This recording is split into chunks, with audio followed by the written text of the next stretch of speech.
नमस्कार दोस्तों, स्वागत है आप सभी का हमारे चैनल वर्कअप सीएससी में। फ्रेंड्स, यदि आप एक ईपीएफ मेंबर हैं तो यह वीडियो आपके लिए बेहद खास है। वीडियो को बिना स्किप किए पूरा वीडियो को ज़रूर देखें, क्योंकि आपको कभी ना कभी पीएफ से इमरजेंसी में फ़ंड निकालना पड़ता है। तो यदि आप इमरजेंसी में कभी फ़ंड निकालते हैं या फॉर्म 31 भरते हैं, फॉर्म 19 भरते हैं, फॉर्म 10C भरते हैं, यदि आप यह वीडियो पूरा वॉच कर लेते हैं तो कभी भी कोई भी क्लेम आपका रिजेक्ट नहीं होगा, क्योंकि मैं इस वीडियो में आज सब कुछ बताने वाला हूं जो आपके लिए बेहद ज़रूरी और बहुत ही इम्पोर्टेंट है।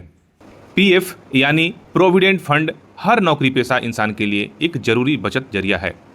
आपकी सैलरी का 12% हिस्सा हर महीने पीएफ खाते में जमा होता है और कंपनी के तरफ से भी उतना ही योगदान किया जाता है। यह पैसा न सिर्फ भविष्य के लिए बचत का काम आता है, बल्कि ज़रूरत पड़ने पर इसमें से अपने हिसाब से आप पैसे निकाल सकते हैं। ईपीएफओ ने पैसा निकालने के लिए कई आसान ऑनलाइन सुविधाएं प्रदान की है, लेकिन प्रॉब्लम तब आता है जब आप कोई क्लेम डालते हैं पैसा उठाने के लिए और 15-20 दिन महीना दिन प्रतीक्षा करने के बाद जिस वक्त आपको बिल्कुल इमरजेंसी में पैसे की ज़रूरत पड़ती है और आपका मैसेज क्लेम जो है आपका क्लेम रिजेक्ट हो जाता है और आपको मैसेज आता है कि आपका क्लेम रिजेक्ट हो गया है, और उस वक्त आप बुरी तरह से फंस जाते हैं। आपके पास कोई ऑप्शन नहीं बचता है, क्योंकि आप फुली डिपेंडेंट हो जाते हैं कि अब आपका पीएफ से पैसा आएगा तो आपका काम चलेगा। लेकिन इसी प्रॉब्लम को आज हम इस वीडियो में पूरा डिस्कशन करेंगे कि क्या गलती नहीं करें जिसके कारण आपका जो क्लेम रिजेक्ट होता है वो कभी रिजेक्ट ना हो। अक्सर लोग क्लेम करते समय कुछ गलतियां कर बैठते हैं जिसकी वजह से उनका क्लेम रिजेक्ट हो जाता है, जैसे केवाईसी पूरी न होना, गलत जानकारी भरना, दस्तावेज सही न होना। इन छोटी छोटी गलतियों से आपका पैसा फंस जाता है। इसके लिए पीएफ क्लेम करने से पहले इन बातों का ध्यान रखना बेहद ज़रूरी है, ताकि आपको किसी भी तरह की परेशानी का सामना न करना पड़े। अब हम जानते हैं क्यों पीएफ का क्लेम आपका क्यों रिजेक्ट होता है। पीएफ का पैसा निकालने के लिए ईपीएफओ के नियम कुछ बनाए हुए हैं, उसका पालन हमें करना जरूरी होता है। लेकिन अगर इनमें से किसी भी नियम को आप फॉलो नहीं किया या कोई जानकारी आपने गलत दे दी तो आपका क्लेम रिजेक्ट हो सकता है। आइए जानते हैं ऐसा कौन सा गलती हमें नहीं करना होता है जो क्लेम रिजेक्ट होने के कारण बन जाए। जिसमें सबसे पहला है वो है केवाईसी का पूरा ना होना। केवाईसी क्या होता है? आपके ईपीएफओ में Aadhaar card, PAN card, bank account, यह लिंक होना ही केवाईसी कहलाता है। अगर आपके ईपीएफओ में इनमें से कोई भी अगर लिंक नहीं है, आधार, पैन या आपका बैंक अकाउंट, तो आपका केवाईसी अधूरा माना जाएगा। अगर कई बार ऐसा भी होता है कि आपका आधार भी लिंक है, पैन भी लिंक है और बैंक अकाउंट भी लिंक है, लेकिन आपके आधार कार्ड में या आपके बैंक अकाउंट में या आपके पैन कार्ड में आपका नाम, आपके फादर का नाम या आपका डेट ऑफ बर्थ आपके ईपीएफओ के रिकॉर्ड से मैच नहीं करता है, फिर भी इसको अधूरा केवाईसी माना जाएगा। कई बार ऐसा भी होता है कि आपने आधार कार्ड, पैन कार्ड और बैंक अकाउंट आपके पीएफ में लिंक करवा दिया और भविष्य में 2 महीने, 5 महीने, 10 महीने के बाद किसी कारण से आपको इमरजेंसी सिचुएशन में किसी कारण से आपने अपने आधार कार्ड में, अपने पैन कार्ड में या आपके बैंक अकाउंट में कोई आपका पर्सनल डिटेल्स अपडेट करवा लिया हो और दोबारा आपने फिर से अपडेट कराने के बाद दोबारा आपको उसमें केवाईसी अपडेट करना होता है, वो आपने करवाना भूल गया हो, फिर भी आपका क्लेम रिजेक्ट हो जाएगा। इसको अधूरा केवाईसी माना जाएगा। कई बार ऐसा भी देखा गया है कि आपका बैंक अकाउंट में जो आईएफएससी कोड लिंक रहता है पीएफ में, आजकल कई बैंक आपस में मर्ज हो रहे हैं तो उनका आईएफएससी कोड चेंज होता है। जब भी आप अपने पीएफ में ओपन करके देखेंगे तो आपका बैंक अकाउंट लिंक रहेगा, लेकिन एक्चुअल में उस बैंक का अगर आईएफएससी कोड चेंज हो गया रहेगा तो आपको दोबारा बैंक अकाउंट का केवाईसी करवाना होता है। तो यदि आपने ऐसा नहीं किया है फिर भी आपका क्लेम रिजेक्ट हो जाएगा। ये रहा केवाईसी से संबंधित। दूसरा, गलत जन्म तिथि। अगर आपके पीएफ खाते में जन्म तिथि आपके एम्प्लॉयर के रिकॉर्ड में दर्ज जन्म तिथि अलग है, अगर आपके पीएफ खाते में दर्ज जन्म तिथि और आपके एम्प्लॉय यानी कि कंपनी के रिकॉर्ड में दर्ज जन्म तिथि अलग अलग है, तो यह भी आपके क्लेम रिजेक्ट होने के कारण बन सकते हैं। इस गलती को सुधारने के लिए आपको अपने दस्तावेज ईपीएफओ पोर्टल पे अपलोड करना होता है। आजकल नया एक एसओपी जारी हुआ है जनवरी 2025 में, जिसमें यह बताया गया है कि कौन से करेक्शन के लिए कितने डॉक्यूमेंट की ज़रूरत पड़ती है। उस करेक्शन को 2 कैटेगरी में डिवाइड किया गया है। पहला मेजर करेक्शन, दूसरा माइनर करेक्शन।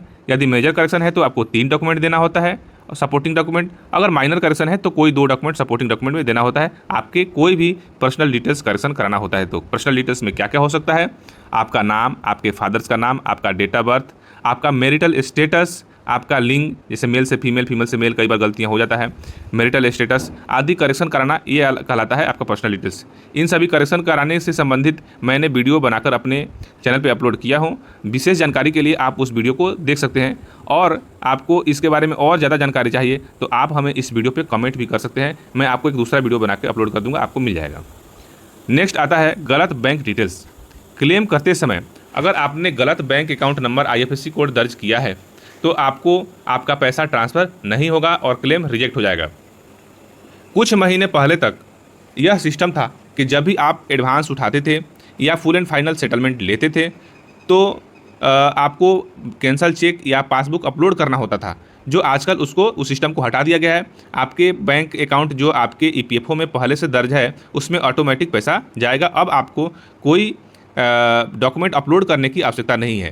पहले क्या होता था कि यदि आप कैंसल चेक अपलोड किए या बैंक पासबुक आपने अपलोड किए और उसमें साफ साफ आपका बैंक अकाउंट नाम और आपका IFSC कोड क्लियर नहीं दिख रहा होता था, फिर भी आपका क्लेम रिजेक्ट हो जाता था। अब यह समस्या दूर हो चुका है। अब आपको कोई भी पासबुक या बैंक अकाउंट अपलोड करने की आवश्यकता नहीं है। नेक्स्ट नियम है कि EPFO ने जो पैसा विड्रॉल करने के लिए कुछ शर्तें रखा है। जैसे यदि आपको घर का कंस्ट्रक्शन करने के लिए पैसा लेना है, या आपको इलनेस के लिए पैसा लेना है, या आपको नेचुरल क्लेमिटीज़ के लिए पैसा लेना है, या आप कंपनी में 2 महीने से ज़्यादा बेरोजगार हैं, सैलरी नहीं मिला है, उसके लिए पैसा लेना है, या आप बच्चों की पढ़ाई के लिए पैसे लेना है, या उनकी शादी के लिए पैसे लेना है, इन सभी अलग अलग कंडीशंस के लिए आपको कुछ सर्विस का जो है एक क्राइटेरिया फिक्स किया गया है कि आपको अलग अलग पर्पज़ के लिए अलग अलग वर्ष EPS में योगदान देना आवश्यक है। जैसे अगर आपको घर खरीदना है, ज़मीन खरीदना है, प्लॉट खरीदना है, तो उसके लिए मिनिमम सर्विस कितना होना चाहिए। दूसरा, आप उस पर्पज़ के लिए कितनी बार पैसा उठा सकते हैं। कई बार लोग गलती यह करते हैं कि पहली बार घर का कंस्ट्रक्शन के लिए या कोई ज़मीन प्रॉपर्टी परचेज करने के लिए एक बार अप्लाई किए, पैसा मिल गया, दोबारा फिर उसी पर्पज़ के लिए अप्लाई कर देते हैं। तो कुछ उसमें पर्पज़ ऐसे हैं जिनके लिए आप सिर्फ एक बार ही पैसा उठा सकते हैं, और कुछ पर्पज़ ऐसे हैं जिनके लिए आप कई बार पैसे उठा सकते हैं, उसके लिमिट नहीं है।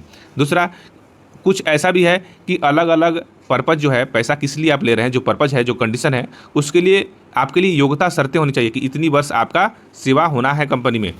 ये सब डिटेल्स अगर आपको जानकारी चाहिए कि कौन से पर्पज़ के लिए कितना वर्ष सेवा और कितनी बार पैसा उठा सकते हैं, तो आप हमें इस वीडियो में कमेंट करें। मैं इसके लिए एक अलग से वीडियो बना दूंगा। इसमें मैं डिटेल्स उतना नहीं बताता हूँ, बस इतना ही आपको बता दूंगा कि आप इसको गूगल से भी सर्च करके देख सकते हैं कि आप कौन से पर्पज़ के लिए अगर पैसा उठाना चाहते हैं उसके लिए आपको कितना पैसा मिल सकता है और कितना आपको साल नौकरी करना ज़रूरी है और कितनी बार उठा सकते हैं। इसको जानकारी आपको होना चाहिए अप्लाई करने से पहले, नहीं तो आपका क्लेम रिजेक्ट हो जाएगा।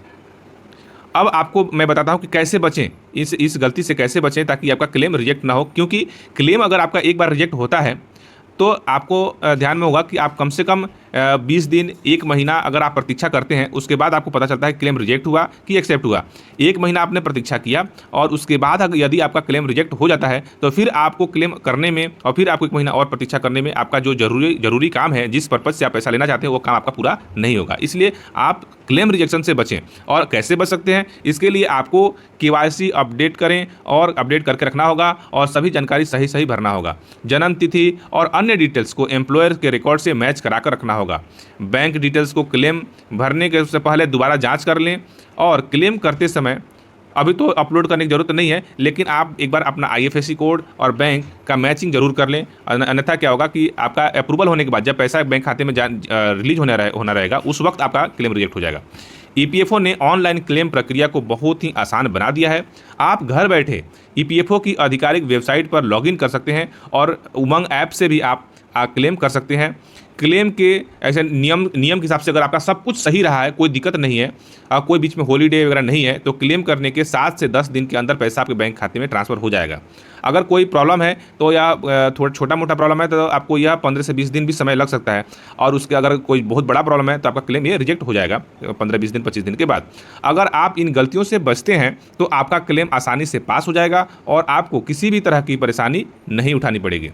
आशा करता हूं यह जानकारी आप लोगों को अच्छा लगा होगा, तो प्लीज़ वीडियो को लाइक करें, और चैनल पे पहली बार वीडियो देख रहे हैं तो चैनल को सब्सक्राइब करना ना भूलें। और जैसे कि मैंने जितने भी विषयों पे इस वीडियो में बताया है, इसमें से किसी भी विषय पे आपको एक अलग से डेडिकेटेड वीडियो चाहिए तो आप हमें इस वीडियो के कमेंट में कमेंट कर सकते हैं। मैं आपको इसके लिए एक अलग से वीडियो बनाकर उस विषय पर दे दूँगा। तो आशा करता हूँ यह वीडियो जानकारी आप लोग को बहुत अच्छा लगा होगा, तो प्लीज़ वीडियो को लाइक करें और ज़्यादा से ज़्यादा इस वीडियो को अपने दोस्तों के बीच में शेयर करें, ताकि हमें आपकी सब्सक्रिप्शन से और आपके इस शेयर से हमें मोटिवेशन मिलता रहे।